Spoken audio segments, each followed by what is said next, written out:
So I think the most valuable quality or the most valuable aspect of what we can actually pull from this kind of a situation like the Dallas shooting, where you have people that other people may be able to empathize with more clearly than their other counterparts, is the understanding of pain and agony.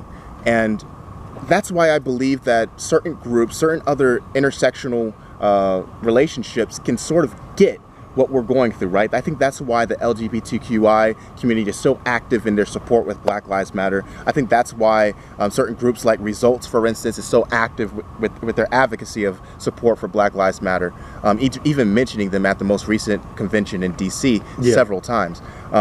It's because they have the empathy. They have empathy through understanding and feeling pain.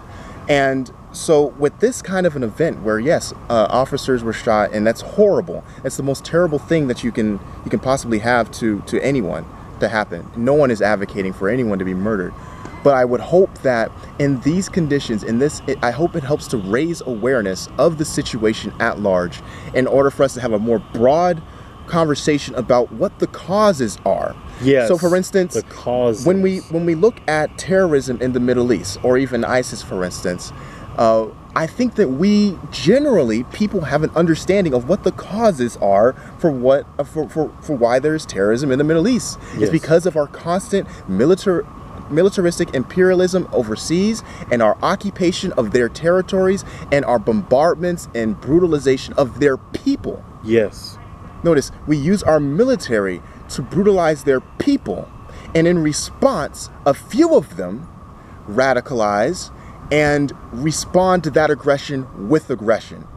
Out of anger, out of frustration, out of feeling as though there is nothing that can be accomplished through any kind of peaceful negotiations or terms anymore.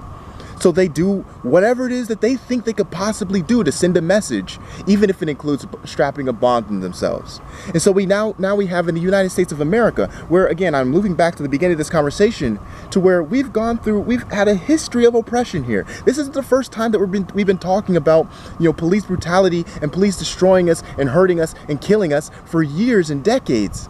But even when we have the video footage for people, there is zero accountability.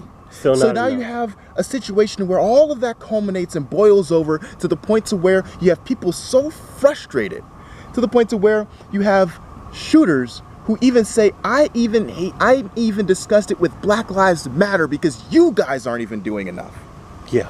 To where they take actions into their own hands, terroristic actions into their own hands, and commit violence against a militaristic occupying force. Who am I talking about now? The police. Who else other than the police occupies our inner cities, like the military? Who else other than the police have tanks for that outfit their officers with tanks, bulletproof vests, assault rifles, weapons meant to wage war against people?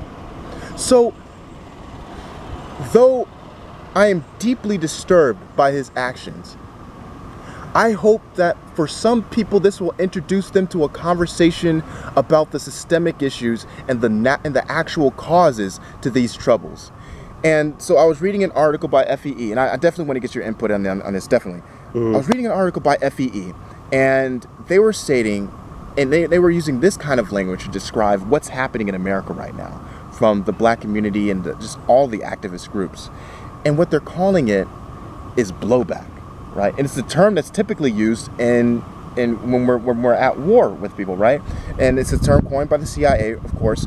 And the idea is that after you intervene with your military into a nation, sovereign nation, and you destroy their democracy, you destroy their people, what are the causes? What are the consequences from that, right? What are the pieces that get left in the wake that you have to pick up? And eventually, when you're trying to pick up those pieces, you pick up a bomb, or you pick up an IED, you pick up a shooter, you pick up all of these other, foreign objects that are destructive, right? Mm-hmm. But that's because you laid waste to their civilization. And I just want to jump in here real quick and say, I think this is an important conversation. I hope we understand what he's saying. What he's saying is we have to rise above this elementary level of discourse where we only talk about what happened. Yeah. And we get into why it happened. And we say, okay, what the shooter did, we don't agree with. It's tragic. But what was the shooter, what was their motivations? Because that's what the mainstream media is going to gloss over. Right. They will not take the time to say, Michael was angry. What was he angry about? Oh, you mean he was angry about like hundreds of years of oppression that have been suffered in the United States? Like if we just cover slavery, we have enough to be angry about. But there's more. Like not the good, there's more. The bad, there's more. Like it just keeps going. And for some people, they feel like they are living in a war zone when it comes to the police, when it comes to the government. They don't feel like there's anyone on their side. And what do we always say about animals? You put an animal into a corner and they don't feel like they have any other recourse. What are they going to do? They're going to attack.